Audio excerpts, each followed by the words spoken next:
Teve um louvor aqui que até expressou mais ou menos o que nós vamos falar nesta manhã. Amém? Salmos de número 42. Todos acharam? Diz assim: como suspira a corça pelas correntes das águas, assim por ti, ó Deus, suspira a minha alma. A minha alma tem sede de Deus, do Deus vivo. Quando irei e me verei perante a face de Deus? As minhas lágrimas têm sido meu alimento dia e noite, enquanto me dizem continuamente: o teu Deus, onde está? Lembro-me das coisas, e dentro de mim se me derrama a alma, de como passava eu com a multidão de povo, e os guiava em procissão à casa de Deus, em gritos de alegrias e louvor, multidão em festa.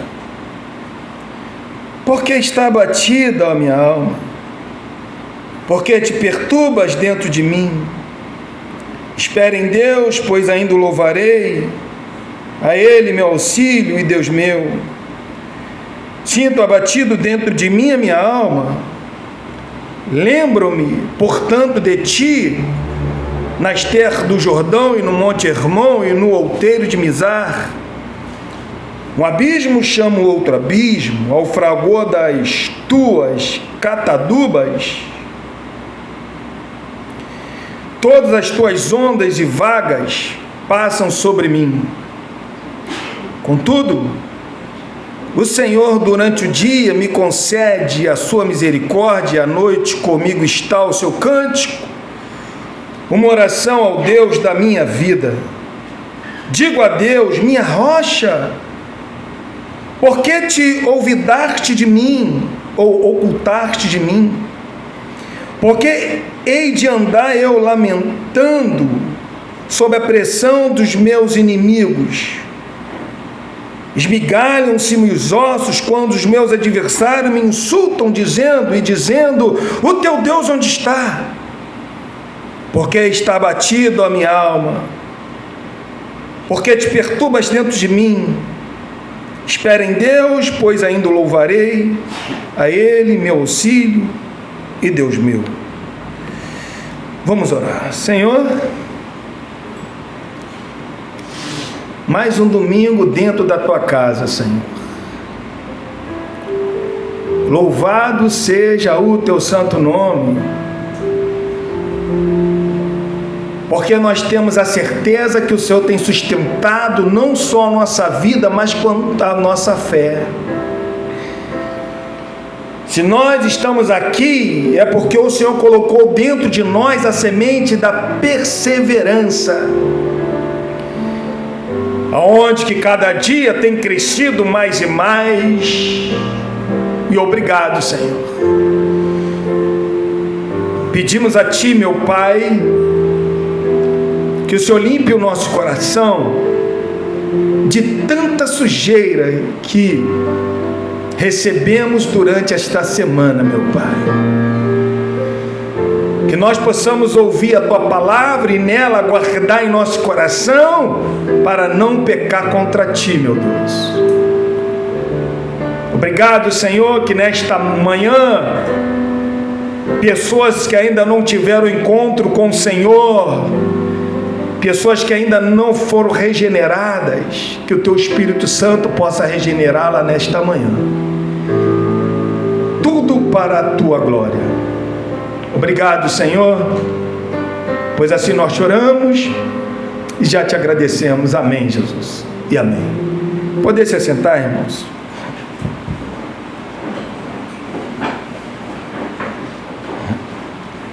Irmãos,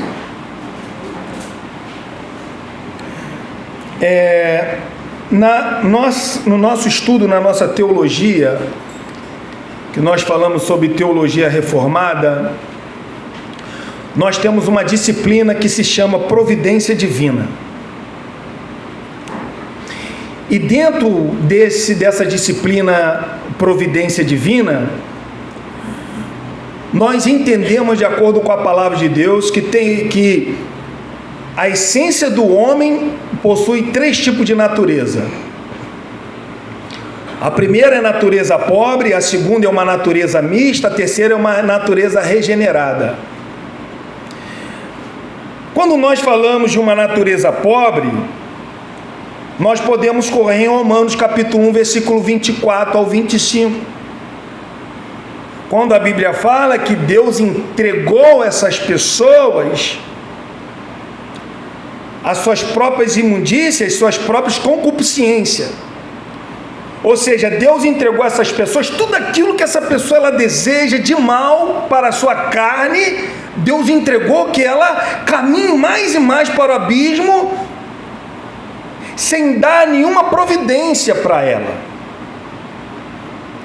Nós observamos, tipo, o filho também de Eli, lá em 1 Samuel, capítulo de número 2, quando ele não podia mais ouvir o conselho dos seus pais, porque o Senhor queria o matar, ou seja, Deus já não dava mais nenhuma providência para aquela pessoa, porque Deus queria o matar. Essa é uma natureza pobre da essência do homem. A natureza mista é quando por um momento particular Deus dá uma providência a essa pessoa, para ela ir não tão longe quanto vai a natureza pobre. Então, dentro dessa natureza mista, Deus ele vai lá com a sua mão e dá-lhe uma providência para essa pessoa.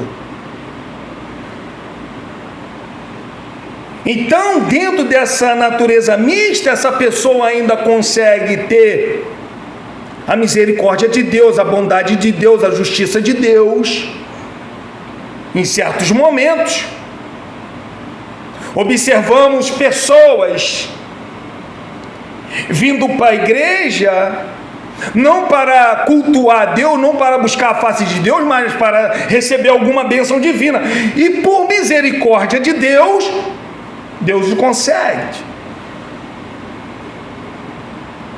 Lá em Lucas capítulo de número 17, aqui está também uma natureza mista, quando aqueles 12 leprosos, eles vão clamando o nome do Senhor: Senhor, Senhor, cura-nos,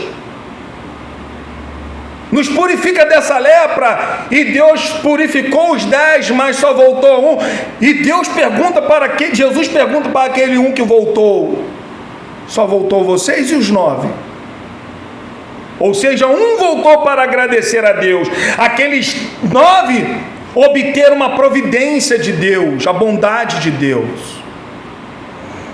Em Lucas também, nós podemos ver que o próprio Senhor Jesus vai falar que Deus ele é benigno até para os ingratos e maus. Ou seja, as pessoas ingratas e maus recebem ainda um tipo de providência de Deus. Foi lido aqui, Gênesis capítulo de número 20, quando Abraão ele fala para Abimeleque que Sarai era Sara, não Sarai, mas já era Sara, era a sua irmã. Aquele homem, quando recebe essa revelação de Deus em sonhos, ele fala algo que Deus confirma que ele estava sincero de coração. Mas o que ele não entendia é que atrás daquela sinceridade, ele não tocou em Sara porque Deus o impediu dele tocar. Ou seja, aquele homem Abimeleque recebeu uma providência de Deus. Deus falou para Abimeleque: Abimeleque, eu conheço a sinceridade do teu coração, você não vai tocar em Sara, você não vai pecar contra mim. E assim o fez. Até então ele achou que a tua sinceridade era: eu não toquei em Sara porque eu fui sincero. Não, você não tocou em Sara porque eu te impedi que você não tocasse em Sara. Ou seja, Deus freou o pecado de Abimeleque. Abimeleque então recebeu uma providência, uma misericórdia, uma bondade de Deus, uma natureza mista. E quando nós falamos da natureza regenerada,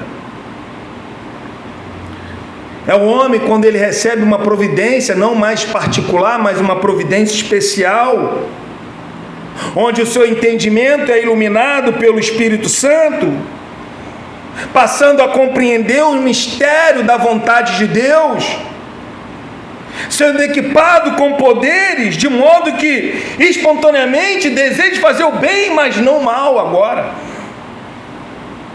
Então uma pessoa regenerada, ela é totalmente diferenciada, tanto da natureza mista, quanto da natureza pobre, porque o Espírito Santo capacitou-a para ela poder fazer agora o que é bom, o que é agradável agora a Deus. Agora eu vou fazer, porque a minha natureza foi regenerada.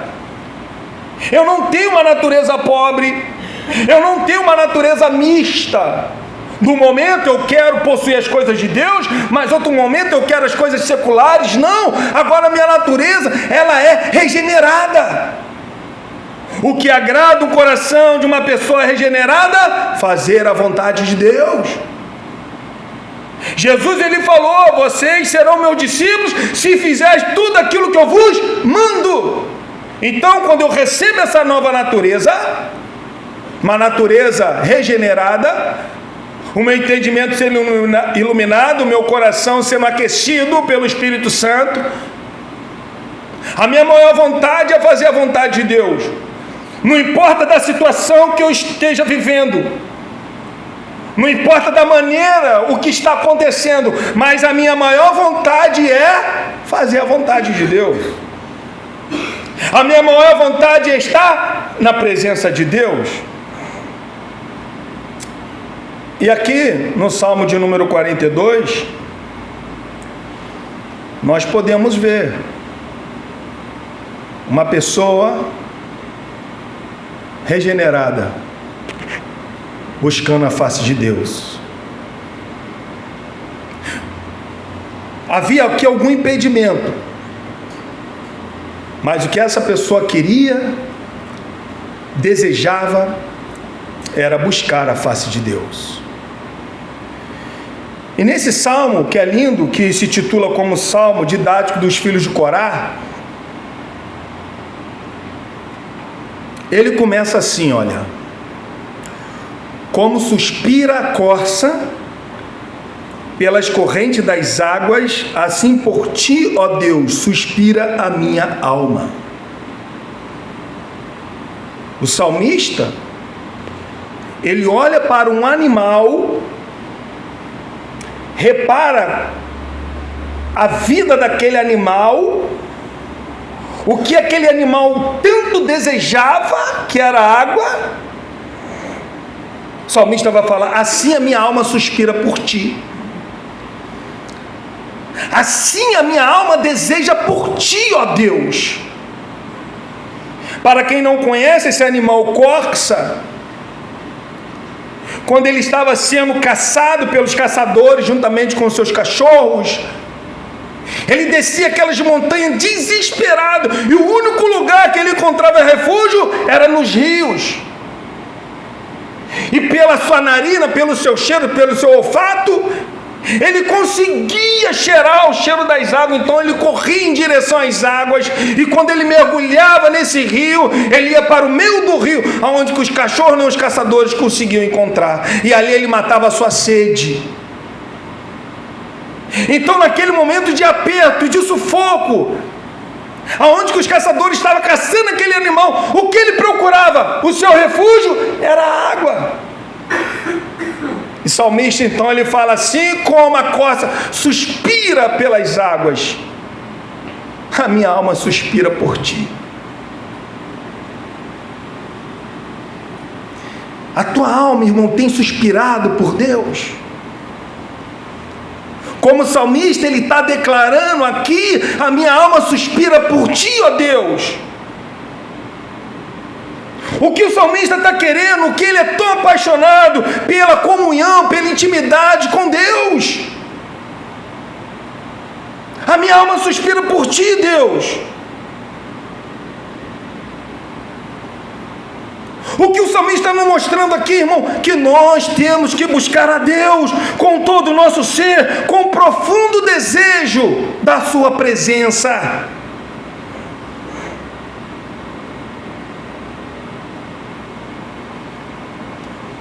E ele continua. Olha o que ele fala no versículo de número 2. Ele continua.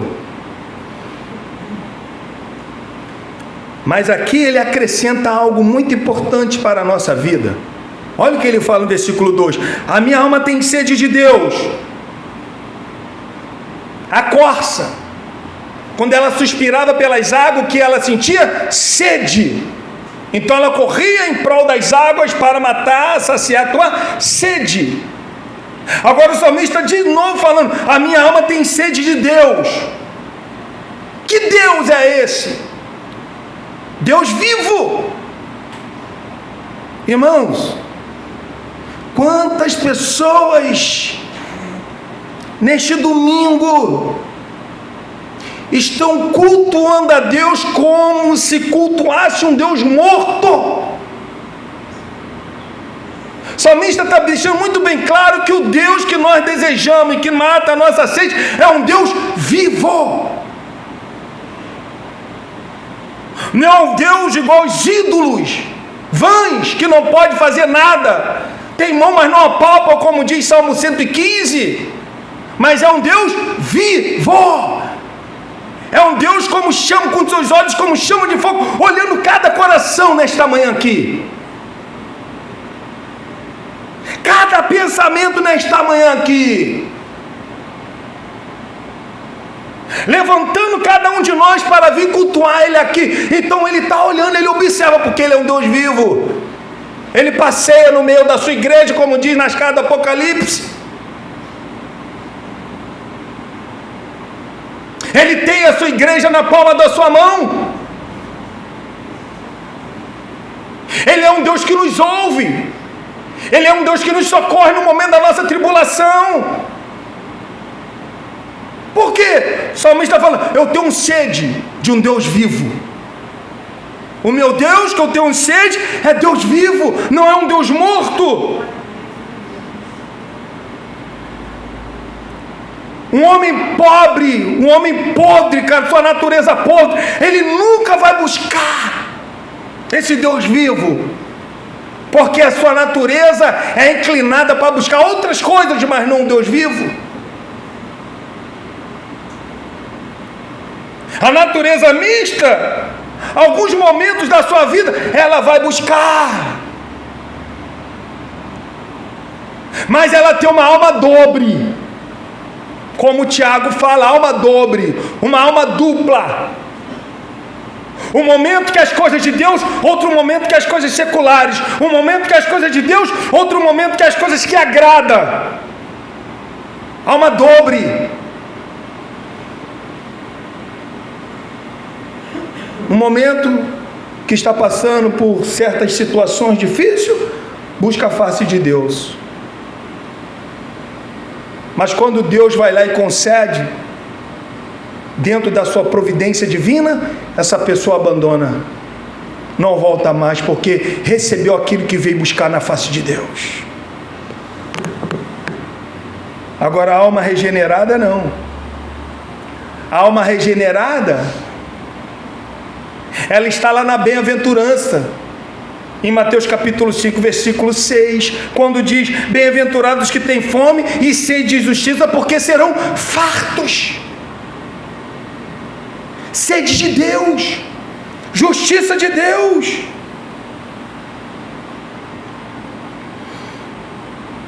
É a primeira vez aqui, irmãos, que essa palavra nos Salmos, Deus vivo, aparece, é a primeira vez. E a gente vê que o nosso modo de viver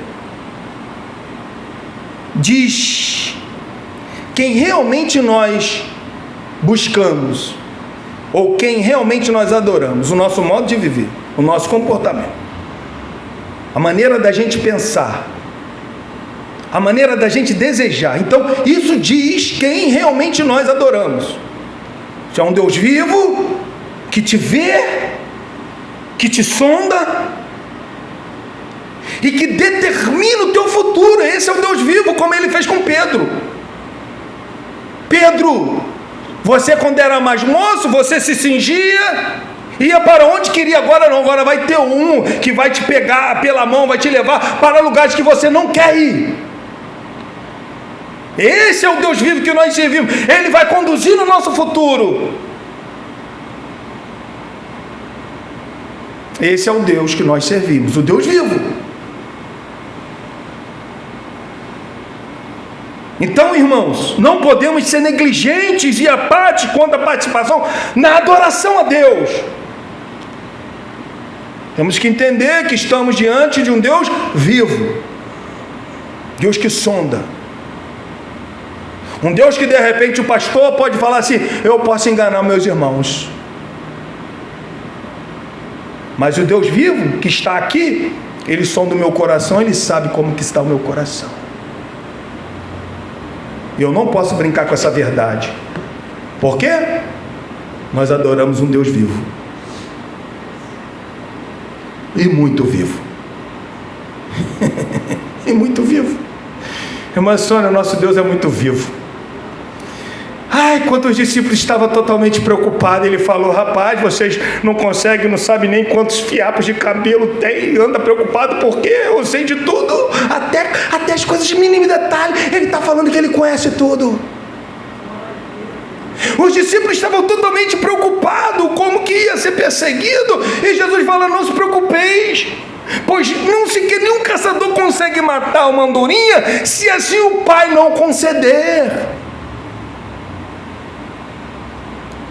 Então até o momento do nosso futuro está nas mãos de Deus, mas nós não podemos ser apáticos e negligentes na participação do culto a Deus, da adoração a Deus, porque eu tenho uma natureza, você tem uma natureza regenerada.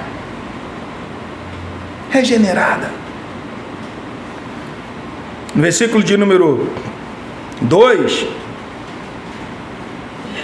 ele fala: quando irei e me verei perante a face de Deus. Essa expressão, a face de Deus, é uma expressão técnica que no Antigo Testamento usa para o comparecimento diante do santuário de Deus. Ou seja, no Antigo Testamento, o que está na face de Deus? Você está no templo. O templo era um lugar muito importante.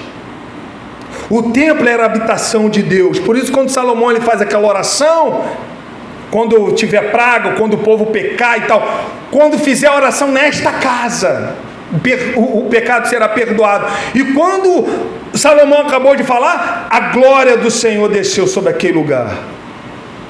Então o templo era muito importante, mas o salmista aqui está impedido de ir ao templo. E é por isso que quando ele está falando: a minha alma suspira por ti, ó Deus, a minha alma tem sede por ti, ó Deus vivo. Quando irei a tua face, quando irei a tua presença, ó Deus? Ele estava sendo impedido, mas qual era o maior desejo dele? Está na face de Deus, irmãos, está diante de Deus. E ele fala: quando irei e me verei perante a face de Deus? É uma pergunta. Claro, irmão, que, como eu disse, o autor aqui, ele nos oculta, ele não nos informa qual era o tipo de impedimento que esse salmista tinha para não ir à casa de Deus. Não temos nada por certo, mas temos alguns comentários bíblicos que vai nos mostrar qual era o tipo de impedimento, mas eles também não podem trazer certeza, porque o autor nos ocultou isso. Então alguns acreditam que Davi, quando estava sendo perseguido pelo seu filho Absalão, ele faz essa canção, ele entrega a mão dos filhos de Corá.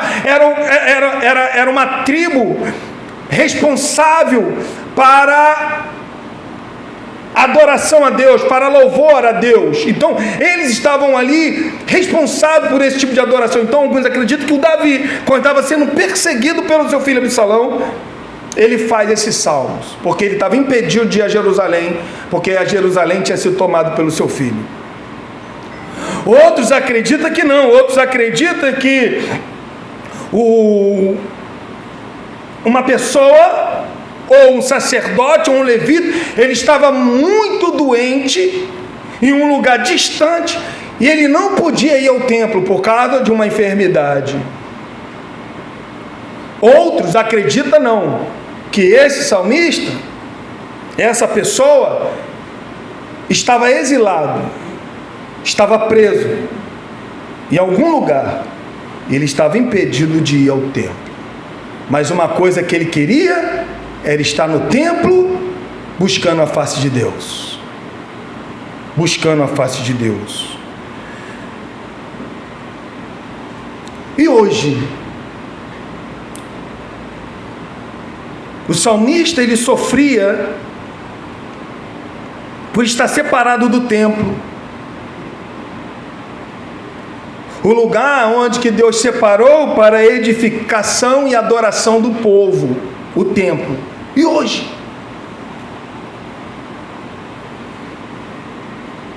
Hoje nós, por causa da obra redentora de Cristo, hoje nós temos acesso diretamente a Deus. A obra redentora de Cristo nos possibilitou hoje da gente ter acesso direto a Deus. Mas qual é a saudade? O que nós podemos aprender então do nosso exílio? Acompanhe comigo rapidamente em 2 Coríntios capítulo 5, versículos 6 ao 8.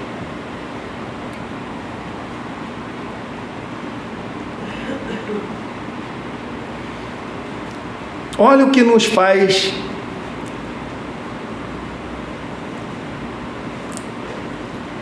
essa separação.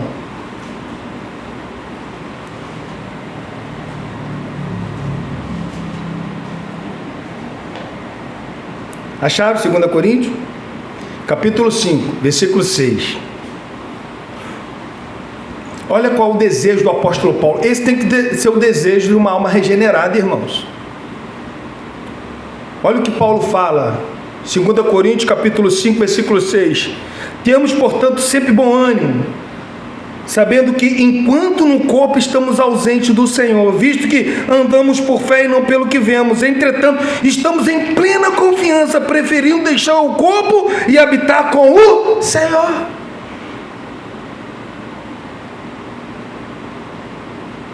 Enquanto Cristo não vem, o nosso exílio é onde? Neste corpo. Mas Paulo fala que a gente abandonar esse corpo e estar com o Senhor é muito melhor. Mas para o salmista, em Salmo 42, tinha que estar no templo buscando a face de Deus.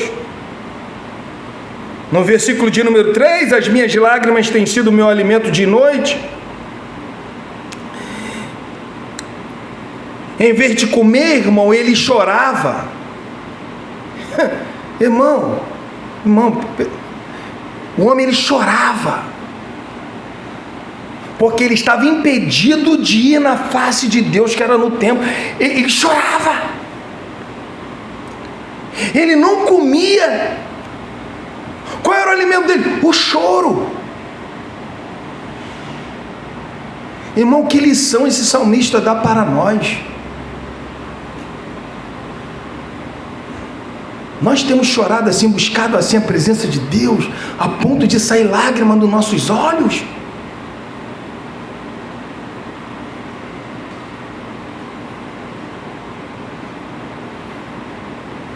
Em sua tristeza, suas lágrimas escorriam para o seu rosto, como se fosse seu próprio alimento. O salmista não se alimentava de comida, se alimentava de lágrimas. E o que mais machucava esse homem ainda, olha o que diz: enquanto me dizem continuamente, o teu Deus onde está? Era algo contínuo, repetidas vezes, ele ouvindo: o teu Deus onde está? Ele passando pelaquela situação, exílio, doença, perseguição, não sabemos, mas os seus inimigos perguntavam: e o teu Deus onde está? Ele acabou de falar que ele tem sede do Deus vivo, mas as pessoas olham o que ele está passando e falam: o teu Deus onde está? O teu Deus só pode estar viajando porque não te atende. Você é um homem, você é uma mulher que busca tanto a Deus, olha como é que você está. Olha o que tem acontecido com a tua vida. O teu Deus onde está? As pessoas aqui tinham a concepção do seguinte: os deuses, quando não respondia algum tipo de adoração, culto, alguma coisa desse tipo, ele poderia estar viajando, poderia estar dormindo. Se lembra de Elias? Quando Elias ele começa a debochar do Deus Baal: adore mais, se flagele mais, pode ser que está dormindo, esteja viajando. Então eles tinham essa concepção: quando Deus não atendia as minhas oferendas, os meus pedidos, ele poderia estar viajando, dormindo, ocupado com alguma coisa. E aqui, pelo sofrimento desse salmista, os seus inimigos perguntavam: o teu Deus onde está? Ele é um Deus vivo? Onde está? Ele é um Deus que tirou o povo do Egito? Onde está ele agora? Ele é um Deus que fez cair fogo do céu? Onde ele está agora para poder te atender? Onde que ele está? Parecia, irmão, que Deus havia abandonado. Parecia que Deus havia abandonado. E quantas vezes nós nos sentimos dessa maneira? E às vezes nós até colocamos isso nas nossas orações: Senhor, por que, Pai? Eu tenho buscado, eu tenho feito o que eu posso fazer por Ti, por que essas coisas têm acontecido? Por que a carga está tão pesada?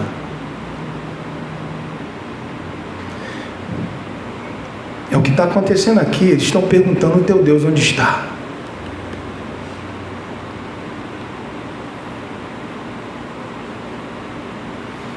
Versículo de número 4. Agora ele vai lembrar como era a sua vida antes desse impedimento. Olha o que ele fala: lembro-me. Ele traz lembrança das coisas. Dentro de mim se me derrama a alma. Olha só, quando ele lembrava, sua alma se derramava. Por que se derramava? Porque ele ia com o povo, juntamente com aquela multidão, em procissão, à casa de Deus, em grito de alegria e louvores, em festa. Ele, nesse momento, ele estava impedido de fazer essas coisas, mas ele traz lembrança, e quando ele lembra, ele derrama. Ele se derrama, sua alma se derrete dentro dele. Quantas pessoas, irmão, nesta manhã está, igual esse salmista aqui, com a alma derramada, lembrando quando adorava a Deus, lembrando do seu primeiro amor, e agora não tem força mais para continuar. Abandonou. Eu conheço pessoas assim. Uma vez recebi uma amiga lá na minha casa. Ela perguntou: bispo, ela me chama de bispo, eu não tenho força, eu procuro igreja, eu não tenho força. Eu falei: ó, só você em procurar, cara, só em você procurar, o teu coração ainda está em chama, só em você procurar. Mas ela fala: eu não tenho força. Não é à toa que a Bíblia fala: aquele que acha que está de pé, cuide para que não caia. Nesse momento, pessoas tem lembrança de quando estava diante da face de Deus, adorando a Deus, mas agora não tem força, porque um dia a cegueira espiritual tomou conta e levou para longe. Agora ela está numa lamaçal de pecado e não tem mais força para voltar, se não for a graça, a misericórdia de Deus. Esse salmista, ele está assim: lembro-me, irmãos, como que é bom quando a gente lembra, no momento da gente, sabe, quando a gente está passando por situação difícil, a gente lembra como que é bom cultuar Deus. Lembra como que é bom estar na casa de Deus juntamente com meus irmãos adorando a Deus, como que isso é bom. O salmista está falando: a minha alma derrete por essas coisas. Existiam 3 festas anuais que era uma reunião solene, não poderia faltar: festa do tabernáculo, festa das semanas e festa da Páscoa. Essas 3 festas não podia faltar. Todo mundo em multidão ia adorando pelas ruas até chegar em Jerusalém. As tribos se reuniam e iam caminhando. Acompanhe comigo aqui em Salmos de número 122. Olha o que diz em Salmo 122. Olha a saudade que esse salmista está sentindo. Você imagina aquelas tribos todas passando, indo junto pela estrada, adorando em festa a Deus nessas festas anuais. Salmo de número 122. Olha o que diz: alegrei-me quando me disseram. Era uma alegria imensa, irmãos. Vamos à casa do Senhor. Pararam nossos pés junto a tuas portas, ó Jerusalém. Jerusalém que está construída como cidade compacta. Para onde sobem as tribos do Senhor, como convém Israel, para render graças ao nome do Senhor. Então, e aquela procissão, e aquela multidão de pessoas adorando a Deus em festa até chegar em Jerusalém. E isso ele está sentindo saudade. E agora ele vai dar um grito, aonde que a aflição desse homem é tão grande que ele conversa consigo próprio ou consigo mesmo. Quem já conversou com você mesmo? No momento das aflições, não tem ninguém, você conversa com você mesmo. A tua carne deseja algo, mas a tua alma, o teu espírito deseja outra coisa. Nesses momentos, realmente parece que existe aquela luta entre a carne e o espírito. Tua carne quer algo, mas o teu espírito quer outra coisa. E aqui está uma conversa do salmista: porque está batido a minha alma. O homem estava exilado, não podia ir à casa de Deus, não podia adorar, mas o que ele desejava era a face de Deus. E ele agora fala: porque está batido a minha alma? Porque a alma está perturbando dentro de mim. Porque tu me perturba a alma? Porque há essa inquietação dentro de minha alma. Existem momentos, irmão, da nossa aflição que nós conversamos porque a nossa alma está tão perturbada, a nossa alma está angustiada. Às vezes que a nossa alma está tão angustiada que todos os textos bíblicos somem, desaparecem da nossa mente. Quando nós estamos em paz, encontramos, entrega o teu caminho ao Senhor, confia nele e o mais ele fará. Mas quando a nossa alma está abatida, quando a nossa alma está agitada, perturbada, É isso que o salmista está falando, a minha alma está perturbando. Por que a alma está me perturbando? Porque te perturbas dentro de mim. Eu não quero buscar a face de Deus, eu não sirvo um Deus vivo, porque tu perturbas dentro de mim. Um diálogo.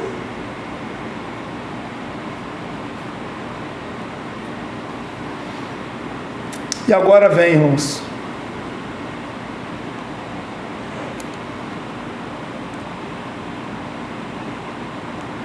A mente de um regenerado. Espera em Deus. A mente de regenerado é essa. Pois ainda o louvarei. A Ele, meu auxílio, Deus meu.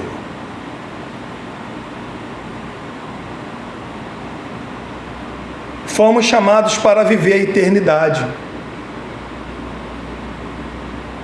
Fomos chamados para nossa mente estar firmada em Deus. Fomos chamados. Mas nós também vivemos no tempo, no presente, aonde que a nossa mente é submetida a vários tipos de pressão.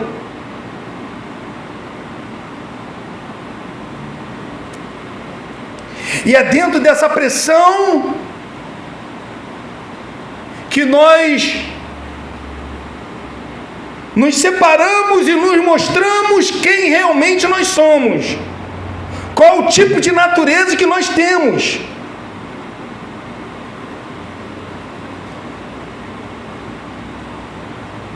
Quando nós, irmão, o maior milagre que eu vejo, é Deus nos salvar, nos dar uma nova vida, um novo coração, uma nova iluminação,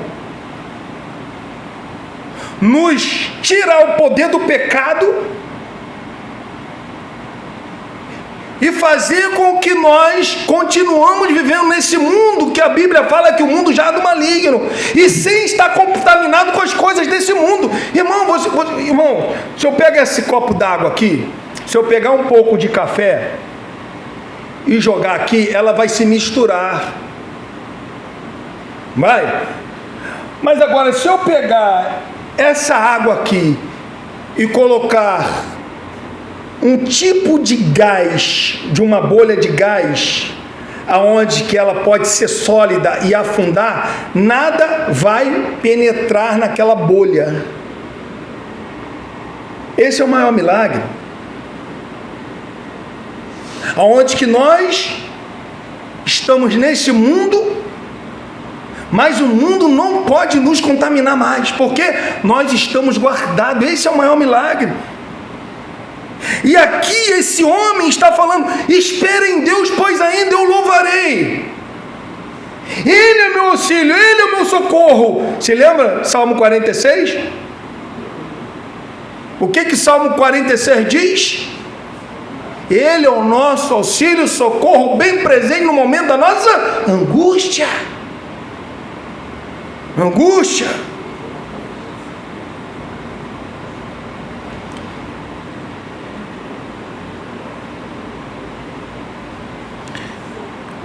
O que o salmista ele fala? Ele exorta sua alma: espera em Deus, pois ainda eu vou louvar Ele. Ele é meu auxílio. E continuando, versículo 6: sinto abatido dentro de mim a minha alma. Ó, de novo, irmão, o conflito interior desse homem aqui era algo absurdo.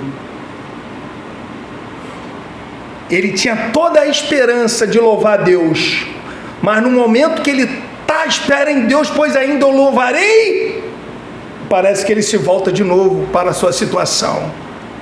Aí ele fala: sinto abatida a minha alma dentro de mim.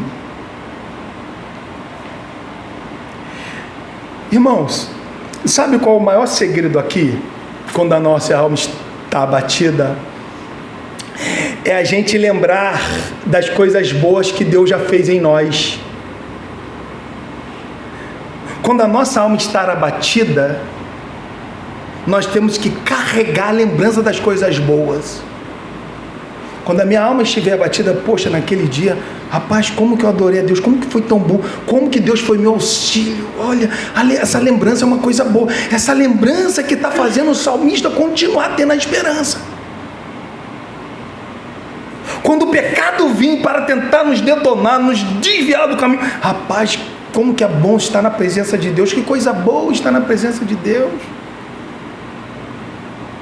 De novo ele está tendo uma alma batida dentro dele, mas agora ele vai falar, ó, eu lembro de ti. Numa outra tradução, vai estar assim, ó, na tradução bíblica, literal do texto, vai estar assim, olha como é que foi traduzido nesta Bíblia. Ó meu Deus, dentro da minha alma, dentro de mim, a minha alma está abatida. Aí fala assim, ó, por isso lembro de ti. Olha que maravilha. Quando a nossa alma estiver abatida, nós temos que lembrar de quem?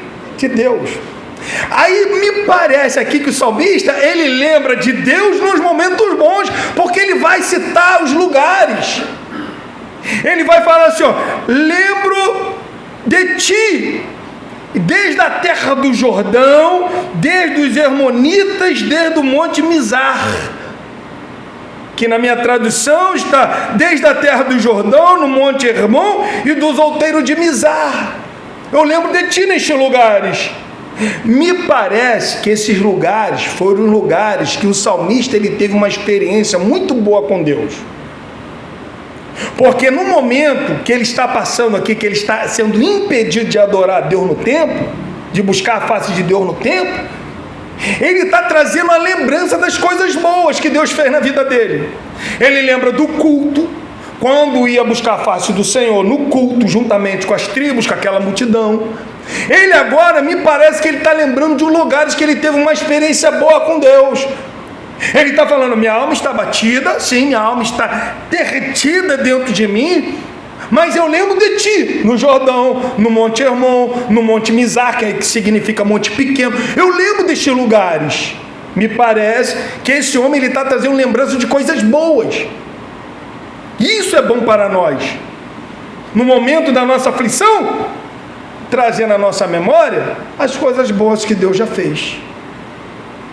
E continuar falando, espere em Deus, pois ainda o louvarei.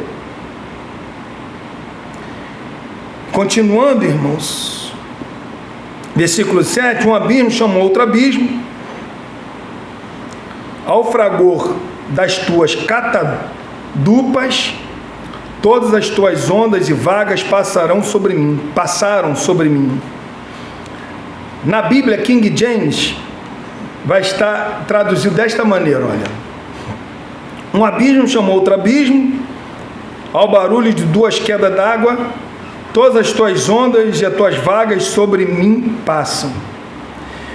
A figura aqui de linguagem, quando fala de água, ela é muito bem conhecida, irmão, no Antigo Testamento, porque fala no momento de caos.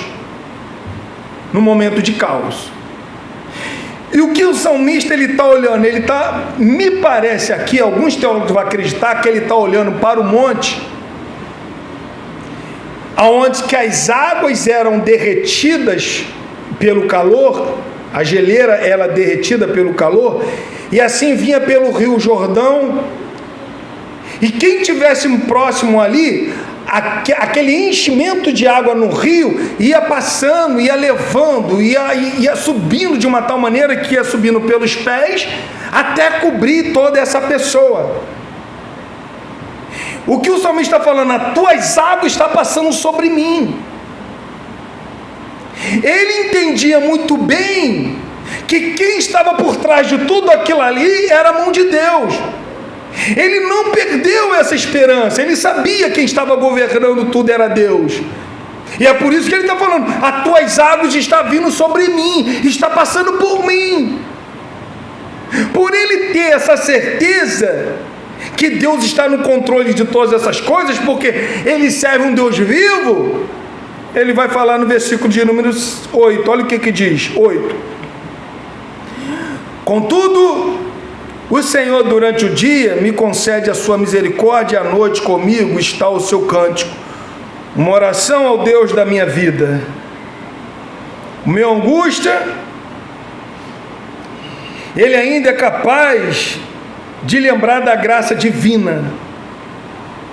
Uma pessoa regenerada, ela sempre vai entender que existe a providência divina na vida dela. Ela está passando por tudo, a alma dela está angustiada, a tribulação, a perseguição, as opressões está muito grande, mas ele está falando: contudo o Senhor durante o dia me concede a tua misericórdia. Eu estou passando por essa situação, mas o coração do Senhor está na minha miséria. Misericórdia, o seu coração está na minha miséria. Olha só, por tudo que ele está passando, desejava a face de Deus, cultuar Deus, mas ele está falando: com tudo isso, a tua misericórdia está sobre mim. Os homens estão gritando: onde está o teu Deus? Mas a tua misericórdia está sobre mim. Durante o dia, todas as horas do dia, a tua misericórdia, ó Senhor, está sobre mim. Olha só a esperança desse homem. Está vendo? Uma hora ele está lá em cima: espera em Deus, pois eu louvarei, mas a minha alma está batida. Os teus rios estão passando por cima de mim, Senhor, mas ainda assim, durante o dia o Senhor me concede a tua misericórdia. Olha isso, voltando de novo para Deus. Parece que a tribulação desse homem era tão grande que uma hora ele olha para as coisas da terra, outra hora ele olha para as coisas dos céus. Agora ele está falando: o Senhor Deus, durante o dia a tua misericórdia está sobre mim, durante a noite está comigo o teu cântico. O Senhor coloca um novo cântico, ou seja, ainda que ele fala que as suas lágrimas têm sido o seu alimento, mas à noite ele cantava a Deus. Com tudo que ele estava passando, ele entendia que Deus ainda era misericordioso na sua vida. Por tudo que ele estava passando, ele está falando: eu ainda louvo a Deus. E Deus colocava um novo cântico na sua boca, que ele transformava em oração. É o que o texto diz: uma oração ao Deus da minha vida.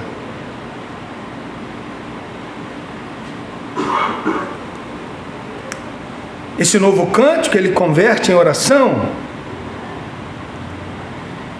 Aqui mais uma vez, no versículo de número 9, olha o que ele diz: digo a Deus, minha rocha.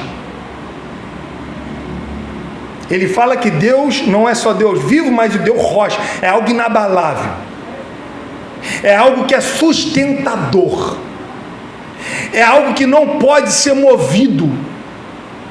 E ele grita: Deus da minha rocha. Eu faço uma oração: Deus da minha rocha.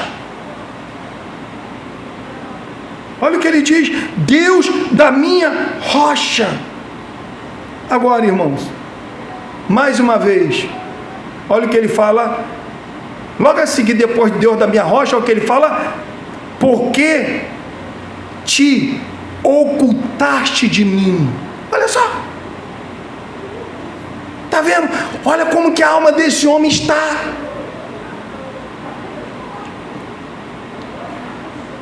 Olha como que a alma desse homem está.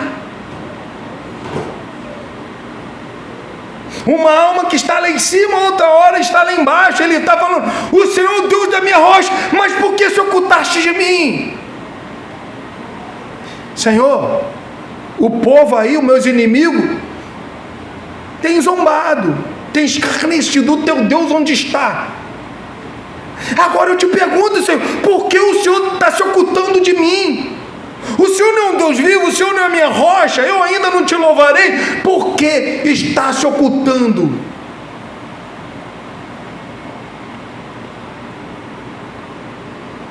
Depois, irmão, dele trazer em memória coisas tão belas.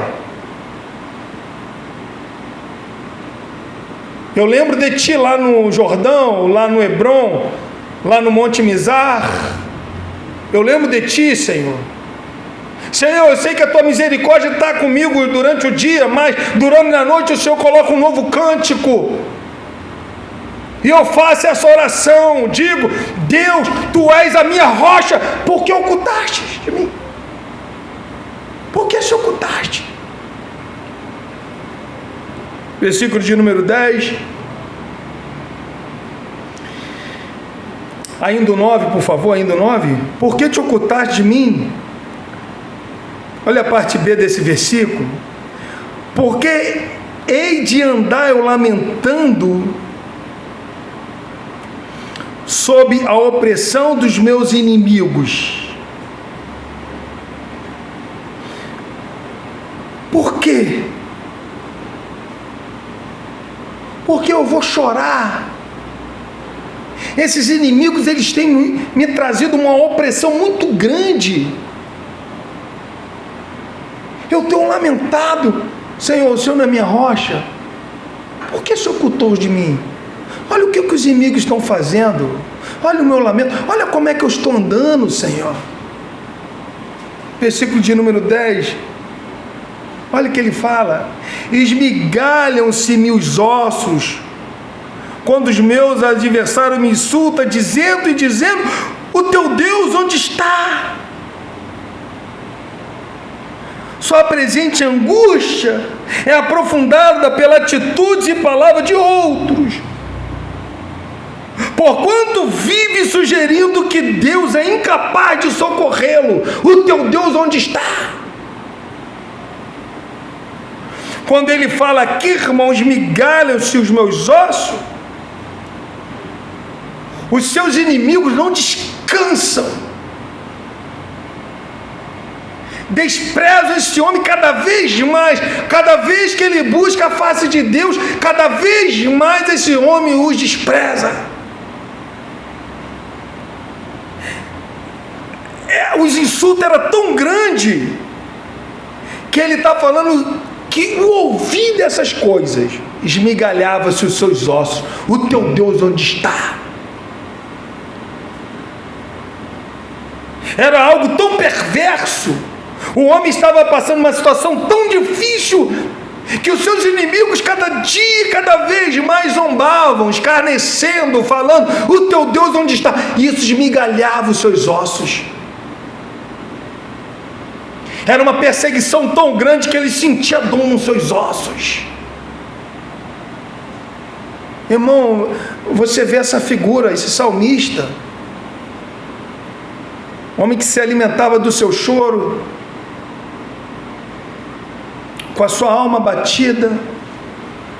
A única coisa boa que ele trazia nesse exato momento era a lembrança.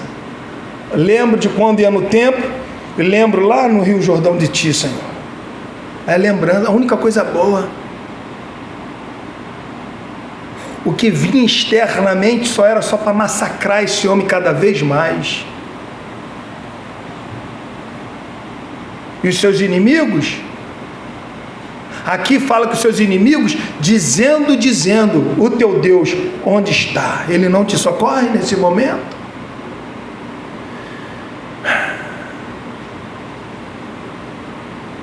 Tem coisas, irmãos, que nós temos que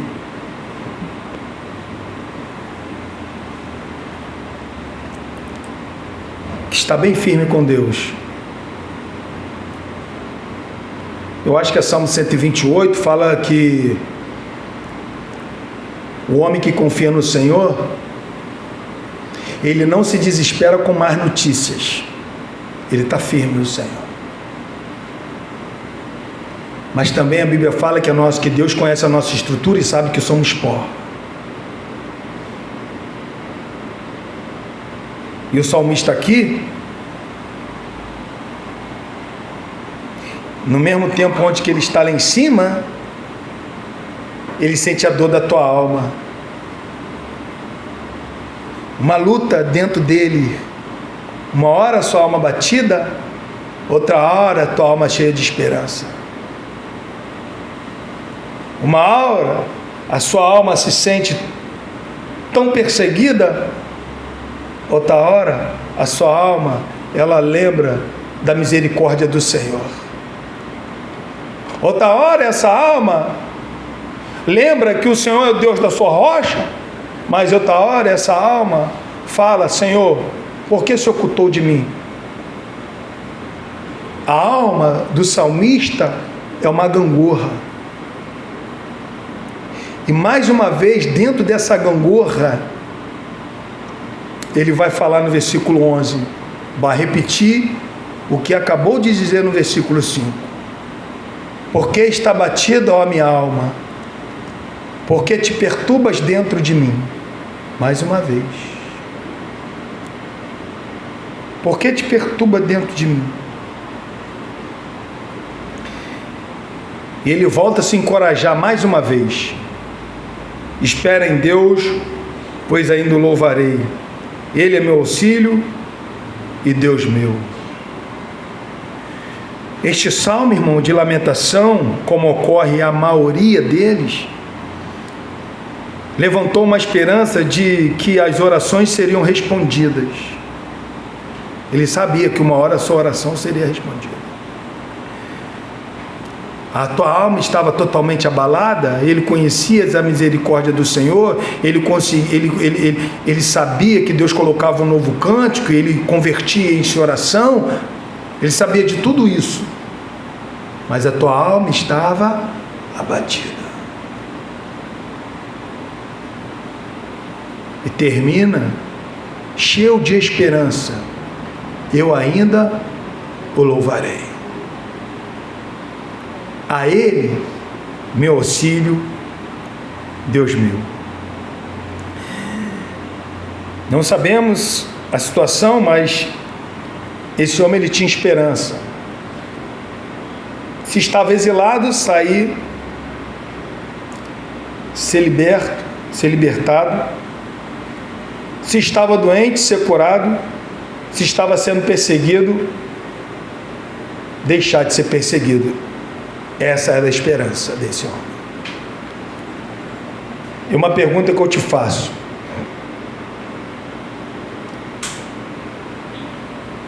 tem alguma coisa te perturbando dentro de você? De repente você vai falar assim para mim: pastor, não tem nada que me perturbe agora. Mas no dia quando alguma coisa vir te perturbar, não pense que a perturbação é pecado.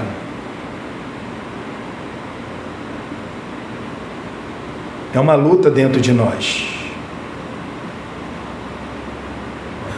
No dia quando as coisas acontecerem, porque a Bíblia deixa muito bem claro, Isaías 43, quando passares pelas águas, quando passares pelo fogo, no mundo tereis aflições.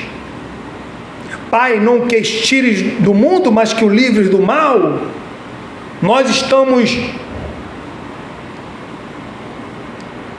Todos nós estamos passíveis a isso. E quando vier, eu não quero que você se prenda sobre essa alma batida, eu quero que você se lembre dessa alma que louva a Deus. Quando um dia chegar, eu não quero que você fique prostrado, mas eu quero que você lembre quando você vinha para a casa de Deus adorá-lo. Quando esse dia chegar, eu não quero que você fique abatido, desanimado, eu quero que você lembra das experiências boas que você já teve com Deus. E nunca se esqueça, irmãos, que a misericórdia do Senhor se renova a cada manhã sobre a nossa vida. Amém? Vamos se colocar de pé, irmãos.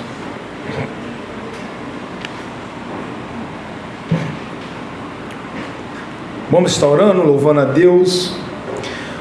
Na saída nós hoje, culto com ironia, nós temos um café da manhã, amém?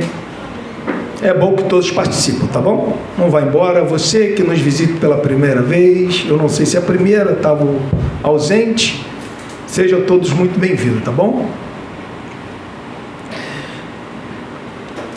Senhor,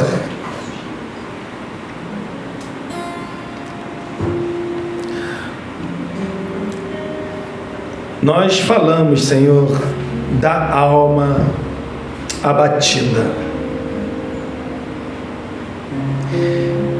Ah, Senhor Jesus, quantas almas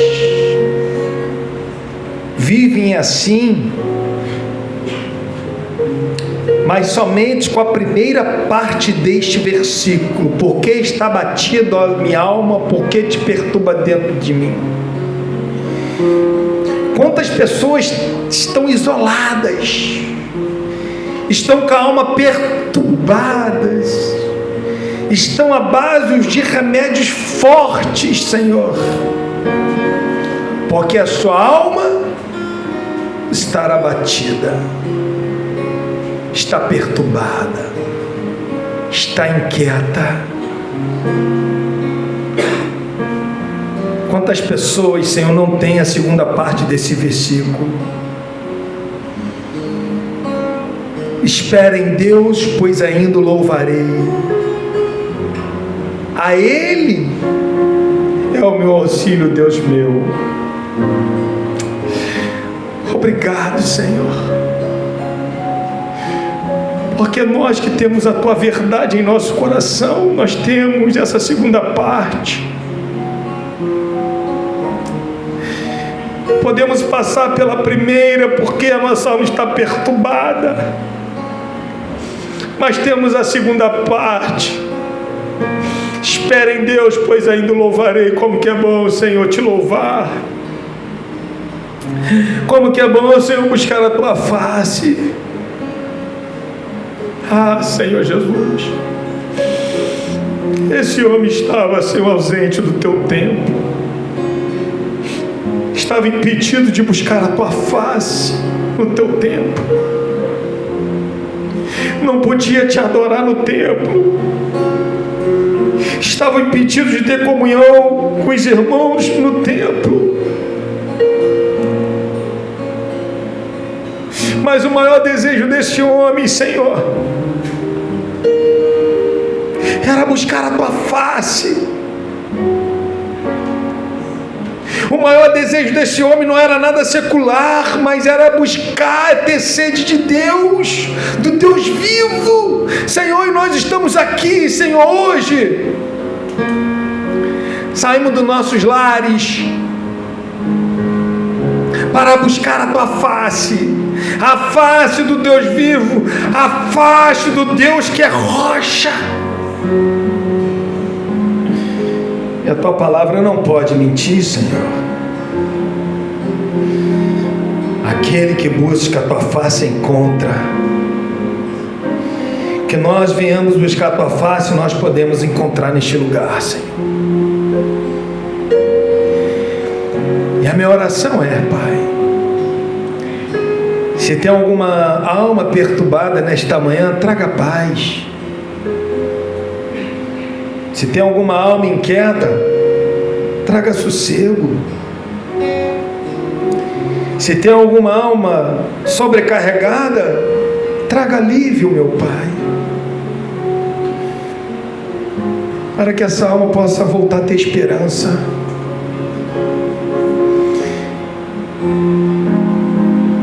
Alguns acreditam que psicólogos pode resolver alguma coisa da alma,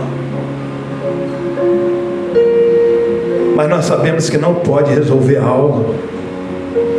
A alma, Pai, é um assunto do Senhor. Eles podem até auxiliar, mas resolver o problema da alma, quem resolve é o Senhor, meu Deus. Por isso, meu Pai, traga alívio, dá a Tua providência, faz com que essa pessoa saia daqui, Senhor, aliviada, leve, louvando o Senhor, cheio de esperança, Senhor. Que quando sair dessas portas, viva para a Tua glória, Senhor. Isso é o que nos basta, viver para a Tua glória.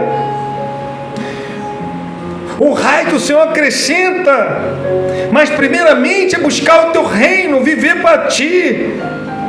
que nós possamos viver para Ti, Senhor. Obrigado, Deus, pela vida de cada um dos meus irmãos que eu trouxe neste lugar. Em nome do Senhor Jesus, meu Pai. Pois assim eu te oro e te agradeço. Amém. Vamos estar adorando a Deus, irmãos? Te ter aqui comigo, Senhor, Senhor, é bom sentir o teu fluir, como águas cristalinas que transbordam o coração. É assim que o teu Espírito age em mim, Senhor. É bom te ter aqui comigo, Senhor, Senhor. É bom sentir o teu fluir, como águas cristalinas que transbordam o coração. Pois é assim que o teu Espírito age em mim. Vem, Senhor Jesus, e receba o meu louvor. Teu amor nos conduz e renova meu viver. Teu amor e tua paz é o que eu quero mais. Vem, Senhor, e aviva o meu viver. Vem, Senhor Jesus, e receba o meu louvor. Teu amor nos conduz e renova o meu viver. Teu amor e tua paz é o que eu quero mais. Senhor, e aviva o meu viver.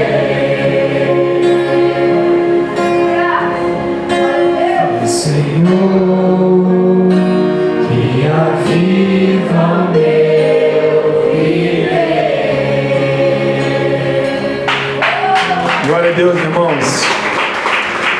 Vá em paz, em nome do Senhor Jesus. Que a graça do nosso Senhor Jesus Cristo, o amor de Deus, a comunhão do Espírito Santo seja com todos. Todos digam amém. Irmão, não esqueça de cumprimentar o irmão, amém?